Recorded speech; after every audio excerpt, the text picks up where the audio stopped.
Bom, são 4 horas e 4 minutos. A gente tem a participação do Edgar Miguel, né? Toda quinta-feira. Eu queria dar uma ótima tarde para você, viu, Edgar? Um prazer de novo estar aqui conosco e trazendo aí o assunto de hoje. Obrigado, Rosana. Obrigado a todos aí da rádio. Uma alegria estar aqui com vocês de novo. É o Éden que puxa o assunto, né? Vamos lá, Éden. Sou eu que faço a provocação, viu? Boa tarde, meu caro Edgar Miguel, muito bom conversar contigo.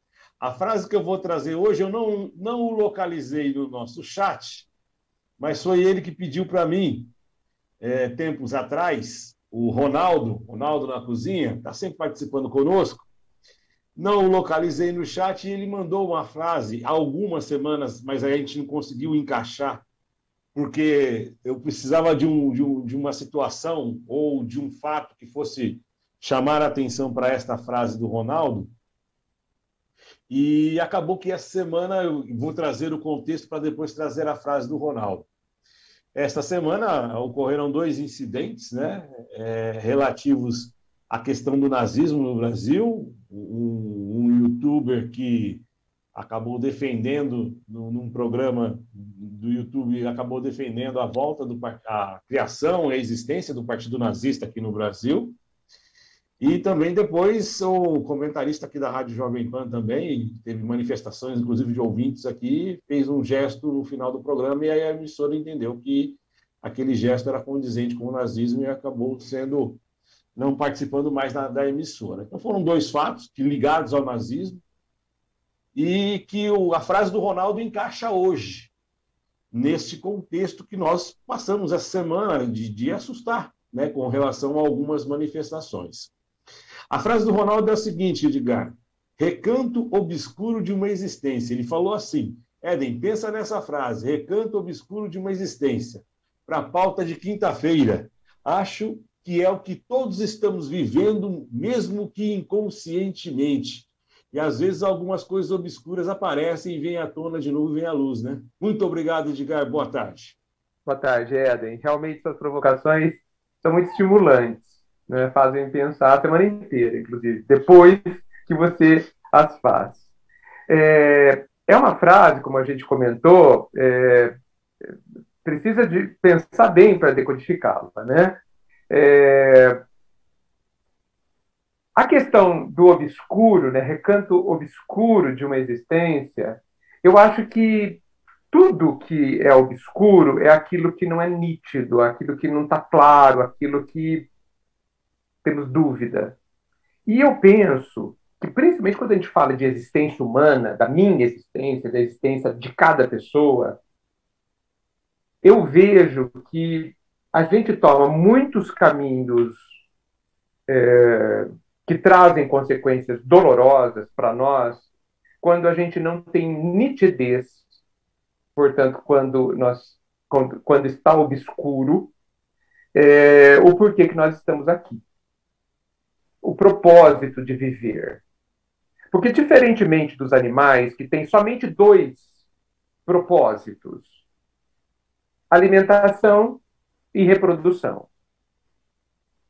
Ok? Eles são movidos por esses dois impulsos importantíssimos na vida de todo animal. Nós, além de animais, somos algo mais que isso. Nós temos consciência de que existimos, diferente de todos os animais. E nós podemos definir um sentido, uma direção a seguir, um para quê. Né? Cada um pode, tem o direito de definir. Então, quando isso não está pensado, isso não está claro, a gente vive talvez ao léu, né? Para aproveitar a crista da onda, para aproveitar quem está no poder, para aproveitar o que parece ser os benefícios de curtíssimo prazo, e que geralmente são rarefeitos, né? Ou são fugazes, né? Ou seja, a gente vive pulando de galho em galho, né? Tentando se equilibrar para não cair e nada mais, né? Então, esse recanto obscuro de uma existência, para mim, essa condição, sabe, Éden? Essa condição de mera sobrevivência. É muito interessante, o ser humano é aquele que faz o que não é natural. Nós podemos transcender a nossa natureza, transcender a natureza animal que diz coma e reproduza-se. Só nós vamos além, aquilo que não é comum de se fazer e que, tanto para o bem quanto para o mal, está à nossa disposição de fazer. Mas, pelo menos, é interessante, importantíssimo que a gente tenha um objetivo digno, que faça com que a razão de existirmos seja válida. Ô, O que Edgar, você acha? Oi. Edgar, estar preso em situações, estar preso a pessoas, estar preso a circunstâncias, isso tem a ver com obscuridade, por exemplo? Penso que sim, porque entendendo, tá? Entendendo que essa prisão ela é uma escolha, tá? Se for uma escolha inconsciente, eu não chamaria de prisão, porque eu escolhi, e se eu escolhi ficar ali, eu posso escolher não ficar. Agora, para ser uma prisão, é porque eu me sinto obrigado. O que é uma obscuridade? O que é uma falta de nitidez do próprio poder de autonomia, do próprio poder de deliberar sobre a própria vida. Porque nós temos escolhas, poder de escolha em qualquer situação. Se tiver uma arma apontada à minha cabeça, pedindo para que eu mate alguém, talvez eu prefira morrer. Pedir para que eu mate um filho, mate uma esposa, talvez eu prefira morrer. Porque alguns pensam que só porque eu tenho uma arma na cabeça apontada para mim, eu não tenho escolha, eu tenho escolha. Os cristãos tinham escolha de morrer no circo ou não, e muitos morreram. Por quê? Porque havia um sentido nessa escolha para eles.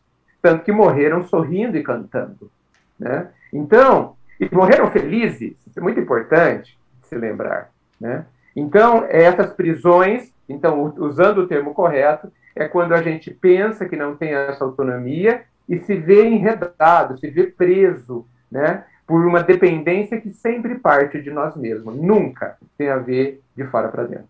Que deixa claro, né, que a pessoa vive assim dentro de um recanto obscuro, porque a gente sabe que muita gente Isso. também não tem coragem de tomar determinadas decisões, né, que as libertem desta, entre aspas, prisão, né, Edgar?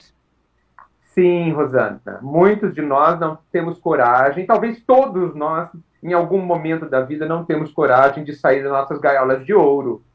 Porque, assim, as verdadeiras prisões, todas elas, são internas. Não existe prisões externas que segurem o que eu penso. Podem me prender na penitenciária, mas eu continuo a pensar o que eu quiser. Isso é impossível de ser controlado, a não ser por mim mesmo. Então, existem pessoas sem coragem. E elas não têm coragem, nós não temos coragem, melhor dizendo, porque a gente ainda não descobriu a nossa grandeza e não descobriu o quanto é libertador viver, fazer escolhas, mesmo que sacrificiais, mesmo que difíceis, na direção do nosso objetivo de valor. Objetivo de valor. Não qualquer objetivinho. Não qualquer objetivo que depois que você conquistou, você ainda continua sem nada. Porque tem objetivos aí que a gente conquista e continua paupérrimo. Exato. Posso trazer? Oi? Não, concordo com o Edgar. Pode falar, Éden. Posso trazer também uma frase que me veio esta semana a respeito ainda de todos esses assuntos que tratam, às vezes, a liberdade como uma forma de também de eu poder fazer aquilo que me vem à cabeça e expõe esse meu recanto obscuro, essa minha existência obscura, coisas que são ruins, mas que eu coloco à tona para que todos vejam. É uma frase, agora vou ter que puxar a Bíblia, é uma frase da primeira carta de Pedro, que ela diz o seguinte: vivam como pessoas livres, mas não usem a liberdade como desculpa para fazer o mal. Vivam como servos de Deus. Vou até repetir. Vivam como pessoas livres, mas não usem a liberdade como desculpa para fazer o mal. Vivam como servo de Deus. É por aí, né, Edgar? Às vezes a gente tem uma imaturidade nos nossos pensamentos, nas nossas escolhas, e acredita em alguns caminhos que não são os melhores caminhos, e que em tese são caminhos de liberdade, mas se nós apurarmos bem as nossas atitudes, elas estão fazendo mal a alguém. A nossa liberdade, os nossos direitos estão fazendo mal a alguém. E isso não é ser livre, né? Não, não é ser livre. Porque ninguém está... ninguém tem autorização de não viver as consequências da própria liberdade. Porque geralmente, os adolescentes, mas não somente os adolescentes, os adultos também falam que eu gostaria de ser plenamente livre, eles estão querendo dizer viver sem viver a consequência. É isso que, na verdade, se deseja. E isso é outra coisa. Isso nem é liberdade. Nem é liberdade. Isso é inconsequência, talvez. Né? É justíssimo que cada um colha o que planta. Então, o que a gente vê, principalmente quando a gente fala de ter um objetivo, e aí eu vou traduzir para propósito e sentido, Éden e Rosana, eu vejo muita gente adotando determinados sentidos de vida que lhe sirvam, que se acomodam aos seus interesses, muitas vezes bem baixos. Sim. E é possível, e eu proponho, e é possível que a gente pense que para os verdadeiros propósitos, nós precisamos servir ao propósito, e nunca ao contrário. Somos nós que deveríamos ou deveremos ser funcionários do sentido da vida, entende? Nós que devemos ser servidores deles, porque são eles, ao nos aproximarmos deles, são eles que nos tornam dignos, e não nós que tornamos dignos os nossos objetivos. É verdade, tem gente aqui no nosso chat do YouTube concordando com você, viu? O Alcides Moraes, concordo com o Edgar. Ele também diz o seguinte: o ser humano é um animal pensante, mas muitos pensam pelo lado do mal. Verdade, Alcides. Doutora Arruda está fazendo uma pergunta para você, Edgar. Por que estabelecer ideologias de exceção se a riqueza da vida está na diversidade de coisas que nos ajudam a entender que a vida se constrói com as diferenças que edificam e não as que destroem? As ideologias de exceção são obscuras. Aproveitando a frase do Ronaldo. São obscuras. Elas são mesquinhas no sentido de pequenas. Né? São restritas. São de visão curta, de horizonte estreito. Né? Se a gente observar a natureza grande, sábia, a gente vai ver o quê? Uma coisa só ou uma diversidade inigualável? Onde está a riqueza? Naquele lugar que tem um ser vivo ou que tem uma floresta de seres vivos? Né?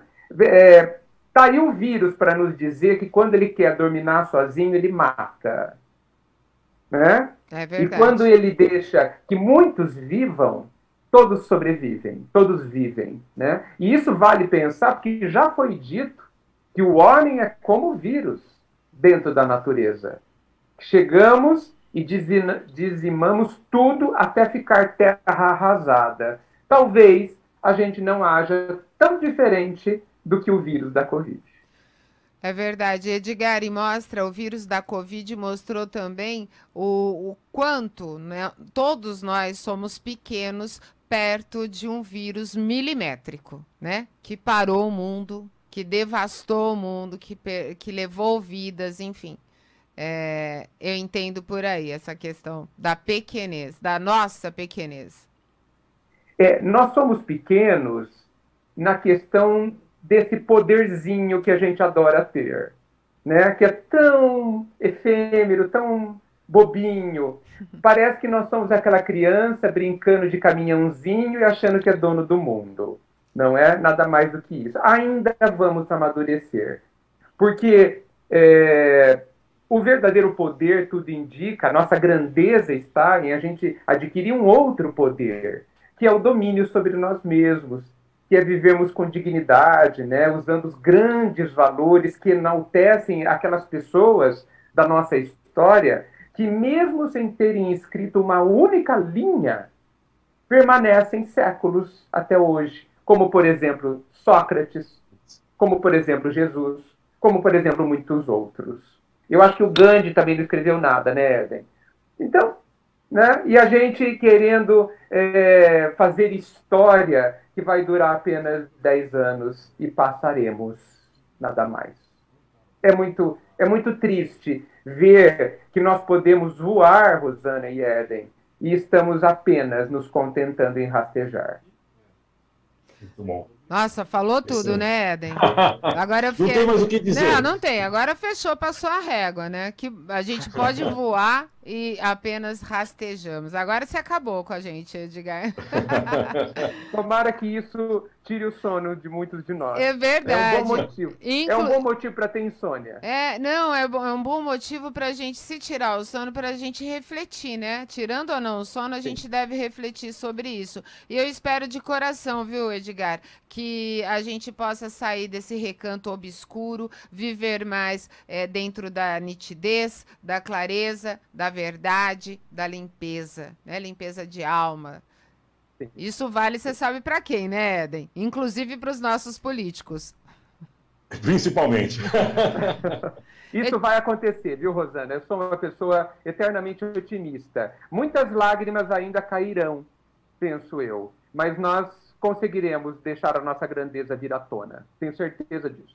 Amém, verdade. Também acredito como você. Edgar, obrigada, viu? Sempre bom tê-lo aqui com a gente, trazendo essa conversa reflexiva, né? Hoje foi um pouco pesada, mas serviu para a gente também começar a refletir sobre a questão desse recanto obscuro, né? Da nossa necessidade de sair voando e não rastejando. Beijão para você, viu, Edgar? Beijão a todos, muita luz, muita paz. Tchau, tchau. Agora são 4h22, vamos fazer intervalo rapidinho, já já vou trazer o boletim da Covid aqui em Bauru.